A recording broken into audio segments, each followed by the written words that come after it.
Dans le chapitre précédent en droit, nous avons vu les différentes responsabilités. Donc d'un côté la responsabilité civile et d'un autre côté la responsabilité pénale. Ensuite, sur la responsabilité civile, nous avons vu les différentes formes de dommages. Aujourd'hui, dans ce nouveau chapitre, nous allons voir que celui qui subit un dommage cherche le plus souvent à en obtenir une réparation auprès de celui qui l'a causé. Donc la responsabilité civile permet à la victime d'obtenir une réparation de son dommage. Ainsi, le responsable doit réparer le dommage qui a été causé pour compenser tous les préjudices. Dans cette première partie, nous allons voir les conditions de réparation du dommage. Si une personne victime d'un préjudice veut être dédommagée, en principe, c'est à elle d'apporter la preuve de son dommage. Pour cela, la responsabilité civile suppose la réunion de 3 conditions. Donc il faut qu'il y ait un dommage, qu'il y ait un fait générateur, ou ce qu'on appelle une faute, et un lien de causalité entre le dommage et le fait générateur.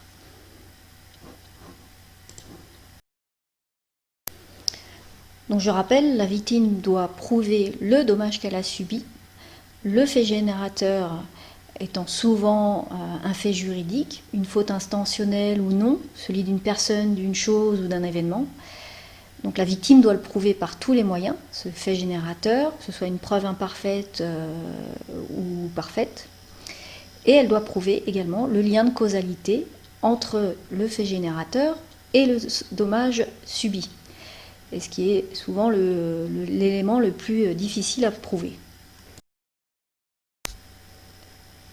Voyons plus précisément ce qu'est le fait générateur. Le fait générateur, qui est donc la faute et la cause du dommage subi, peut provenir de 3 faits différents.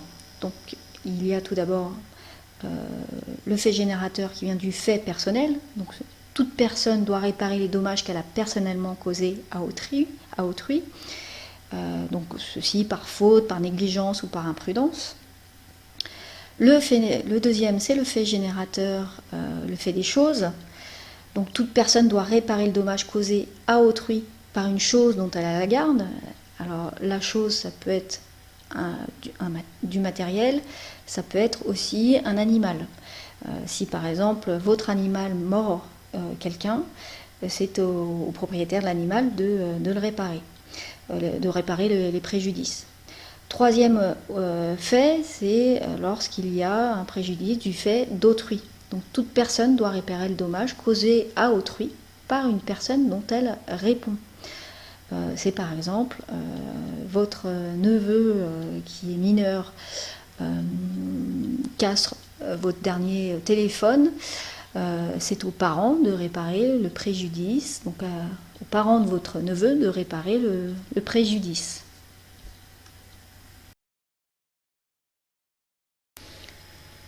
Nous avons vu que c'était à la victime d'apporter la preuve à la fois du dommage, du préjudice subi, du fait générateur et du lien de causalité. Une cause d'exonération est un fait qui va pouvoir être invoqué par l'auteur du dommage pour se dégager de sa responsabilité ou tout du moins la limiter.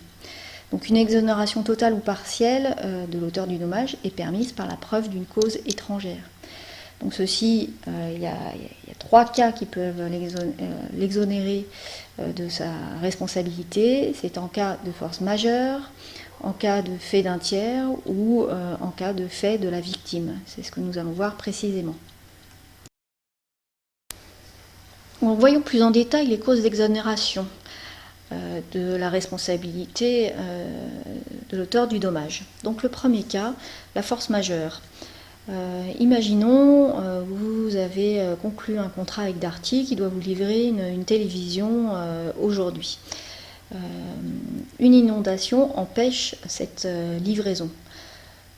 Donc Darty, qui est lié contractuellement avec vous et qui a pour obligation de livrer dans les 24 heures la télévision, ne pourra pas le faire et vous ne pourrez pas mettre en cause sa responsabilité puisque c'est un événement extérieur, imprévisible et irrésistible qui ne lui permet pas de satisfaire les clauses du contrat. Donc ça, c'est une des premières causes d'exonération. Deuxième exonération possible, lorsque le préjudice subi est le fait d'un tiers. S'il s'agit d'un acte fautif ou émanant d'une autre personne que l'auteur du dommage ou de la victime. Prenons un exemple, vous bousculez quelqu'un dans la rue et cette personne tombe et se casse une jambe. Bien sûr, vous êtes l'auteur du dommage, mais si vous-même vous avez été bousculé fortement par une autre personne et qui vous a aussi vous déstabilisé et qui a entraîné la personne qui s'est cassé la jambe, qui l'a entraîné à terre, donc ce n'est pas vous qui êtes responsable et vous serez exonéré totalement du préjudice subi par la victime. Autre fait qui peut exonérer la responsabilité d'une personne, c'est le fait de la victime. Si elle-même, cette victime, a contribué volontairement ou non à son propre dommage, son comportement donc exonère totalement ou partiellement le responsable présumé.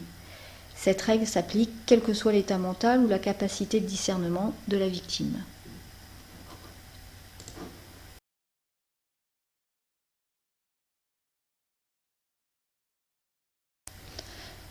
Troisième partie, les modalités de la réparation du dommage.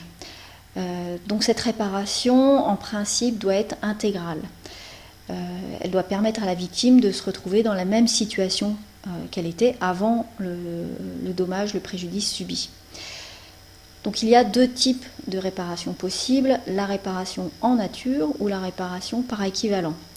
Donc cette première possibilité, la réparation en nature, en principe, c'est la remise des choses en l'état. Mais c'est la réparation qui n'est pas forcément la plus facile à mettre en place.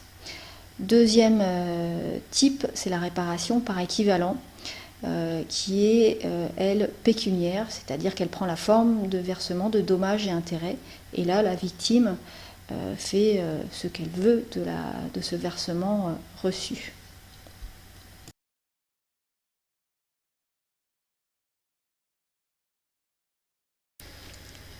Dans cette quatrième partie, nous allons voir qui prend en charge la réparation du dommage.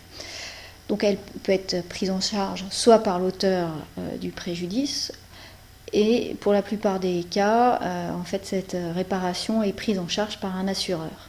Donc qu'est-ce que c'est une assurance? C'est un service qui prend en charge l'indemnisation d'un dommage causé par son assuré. Cela permet de faciliter le droit à réparation des victimes. Parfois, la législation rend obligatoire cette assurance, qui est le cas pour les propriétaires de voitures. Donc ce système des assurances qui s'est développé au XXe siècle permet de mieux indemniser les victimes en rendant le responsable solvable. Elles sont, donc, comme on le disait, obligatoires dans certains cas, que ce soit pour les conducteurs de véhicules, pour le locataire ou le propriétaire d'un bien immobilier. Donc la réparation, dans ces cas-là, sera assurée par les assurances qui peuvent se retourner contre les responsables après. Aujourd'hui, dans les assurances, il existe aussi des systèmes un peu particuliers, tels que les fonds de garantie ou des fonds spéciaux qui vont un petit peu plus loin et qui garantissent, encore une fois, des risques particuliers, tels que cela est fait pour les victimes des attentats. Là, bien sûr, on ne va pas demander aux auteurs des attentats de verser des dommages et intérêts. Il existe là des fonds spéciaux qui vont permettre de financer et de dédommager, en tout cas, de façon pécuniaire, les victimes des attentats.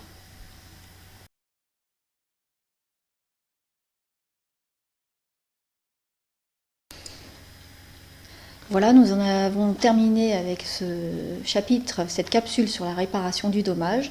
Nous allons pouvoir continuer avec un approfondissement du cours et puis des TP d'application. Bonne continuation à tous.